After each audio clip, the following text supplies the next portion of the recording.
Les rats font partie des animaux les plus répugnants, du moins chez les mammifères. Porteurs de maladies et voleurs de nourriture, on éprouve souvent du dégoût lorsqu'on en voit un. Mais ce n'est pas le cas de tout le monde, et surtout pas le cas du jeune homme dont on va faire la connaissance dès maintenant. Bonjour à tous, j'espère que vous allez bien. Ici c'est Lozaru, bienvenue à la caverne. Aujourd'hui on se retrouve pour parler d'un film d'attaque animale intitulé Willard.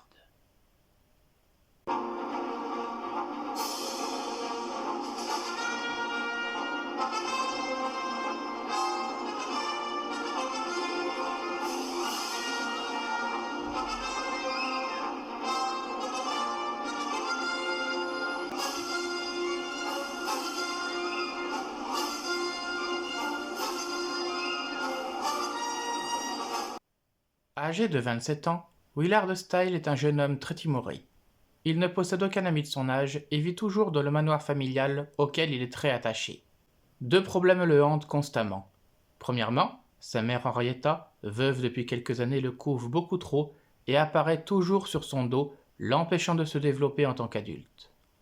Deuxièmement, son patron Al Martin le méprise sans cesse et l'humilie régulièrement devant tous ses collègues de travail. Pas facile de vivre heureux dans ces conditions, surtout quand on est déjà timide et maladroit de nature. Mais alors qu'il est sur le point de tomber en dépression, Willard tombe nez à nez avec quelques rats qui semblent avoir élu domicile dans son jardin. Au lieu de les tuer, il décide de leur offrir à manger et de les domestiquer. Rapidement, la famille de rongeurs va s'agrandir et devenir de plus en plus envahissante. Au fil du temps, Willard développe une réelle affection pour ces rats, notamment deux baptisés Socrate et Ben. Il va jusqu'à dormir avec eux et les emmener à son bureau. Mais ce n'est peut-être pas une très bonne idée, tellement son patron peut se montrer odieux avec lui. Ancien associé de son père, Martin a usurpé l'entreprise à la mort de ce dernier alors qu'elle devait revenir à Willard. C'est donc non seulement un homme dur, mais aussi un escroc. Véritable pourriture, toujours assoiffé de richesse, il fait tout pour virer son employé jugé incompétent afin de s'approprier sa maison. Willard tient le coup tant bien que mal. Mais lorsque sa mère meurt à son tour, cela devient de plus en plus difficile. Il chasse les vieux amis de la famille et se renferme davantage sur lui-même, malgré la présence de Joanne Sims, une intérimaire qui éprouve une véritable sympathie pour lui. Son plus gros souci réside dans le fait qu'il n'a désormais plus assez d'argent pour payer les impôts et l'entretien de sa maison. Tout le monde lui conseille de la vendre et de prendre un pavillon plus modeste, mais il refuse catégoriquement. Soudain, il lui vient une idée. Ces rats qui lui obéissent au doigt et à l'œil pourraient bien l'aider à résoudre ses problèmes par la terreur et le dégoût qu'ils inspirent. Réalisé en 1971 par Daniel Mann, Willard est une œuvre intelligente et subtile. Ce n'est pas un film d'attaque animale ni d'horreur à proprement parler. Certes, on a bien quelques attaques de rats, mais celles-ci s'avèrent souvent timides. La plupart du temps, il suffit que ces rongeurs pointent le bout de leur nez pour semer la panique et gâcher une réception par exemple. On est davantage dans la satire sociale.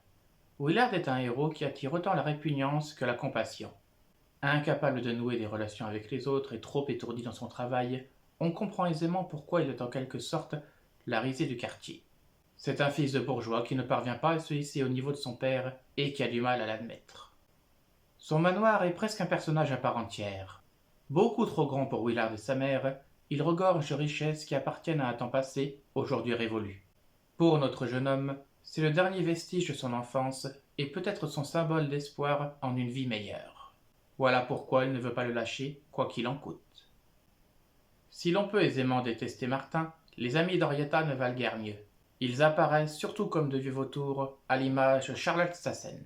Certes, leur sympathie est plus ou moins réelle, mais ils cherchent principalement à profiter des largesses de la famille Style, qui a dû se montrer très généreuse avec eux par le passé.